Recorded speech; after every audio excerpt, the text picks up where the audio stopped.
I'm Thomas Allen Malm, and I work for the United States Postal Service. I'm employed as a part-time flexible clerk in a rural post office in southeastern Pennsylvania. And there I get to serve the letter carriers who deliver the mail through the 8 routes in the area, and I represent the values of the United States Postal Service when I serve the community through the retail window there. Where I work, the neighborhood is about 11,000 to 12,000 residents, and within a population density of between 400 and 500 people per square mile. In my job as a part-time flexible clerk, I'm assured about 20 hours per week of employment, but in reality, most weeks I work nearly 50. I can be expected to give a few hours, 7 days per week, and I like the opportunity. I come to work every day with gratitude in my heart. And a lot of that gratitude is because I'm a member of the American Postal Workers Union, and a beneficiary of their wisdom and their influence and the strength of the collective bargaining agreement that they have fought for me. I wake at 2:15 in the morning, 6 days a week, to work a job that pays well, includes uncommon benefits, and, should I be inclined, would bring me limitless opportunities to expand and grow. Now, there are ways the Postal Service could improve, and I'm going to be talking about that with some urgency over the next year. But mostly, as I introduce myself, I want you to be sure that I am proud to work for the citizen-owned Postal Service. And as a member of the American Postal Workers Union, I want you to know that I've never stood among such dedicated, caring, and committed people in my life.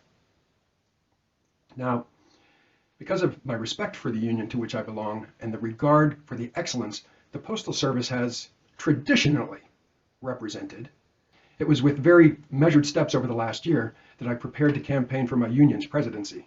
As I introduce my campaign, I hope to be clear that it is with a very specific intention. I want to have a different conversation than the one that's happening now, and I bring the kind of experience to help lead that conversation. Over the last year, by using my candidacy that I actually announced to very few back in May 2020, I've had the platform necessary to inject my uncommon experience when it could be most timely for this exceptional organization. I've been using my platform to communicate with Congress, Postal Service leadership, the White House, and my union to bring ideas from my unique background in transformational strategic planning so that we can correctly set the bearing for our Postal Service's future. As of this week, beginning May 23, 2021, we're seeing a change to one of the Postal Service's most valuable products, and it's being eroded to the level of practical uselessness. Priority Mail Express, that now is guaranteed to arrive at 6 p.m. instead of the previous promise of 3 p.m. with occasional opportunities for extra fees to have it arrive as early as 10:30 or noon, 10:30 in the morning. In effect, if we keep the new promise of the brand, what you must have arrive for tomorrow's business is now guaranteed to arrive an hour after the business is closed. To now use the Postal Service for deadlines will now leave you dead in the water.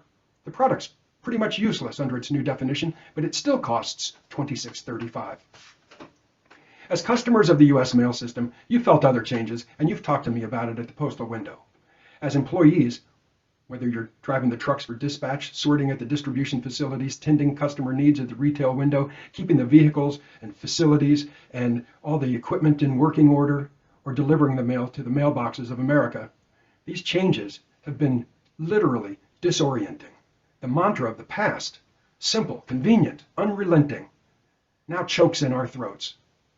And the justifications for these changes are all born from a mound of rational fallacies.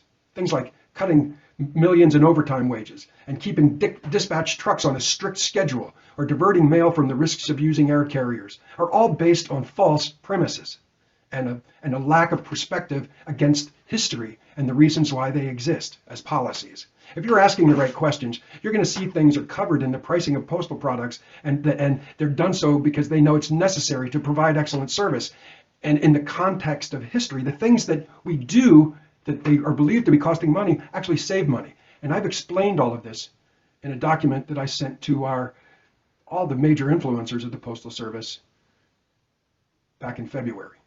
As I go forward, I will talk of the changes at hand and the fact that they cannot work to achieve the objectives imagined by current postal leadership. It's impossible. I will cite references, examples. I will talk about how this cost-focused idea is wrong.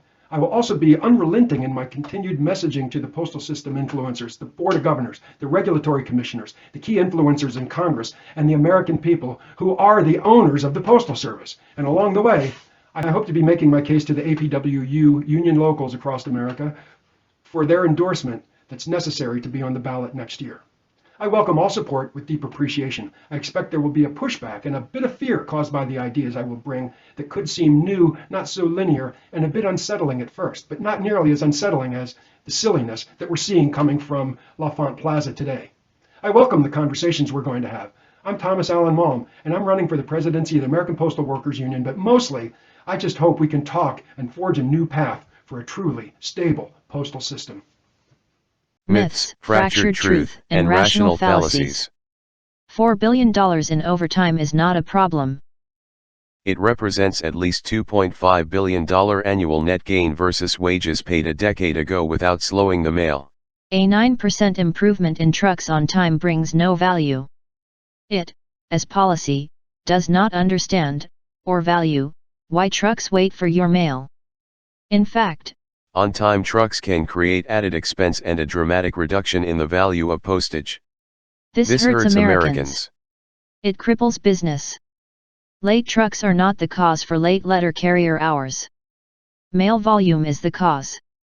If trucks don't wait, heavy volume days are unnecessarily created and carriers spend hours, not minutes, in the dark. Increases in commercial pricing to prevent a taxpayer bailout is a taxpayer bailout. The same people pay, either way, through passed along costs.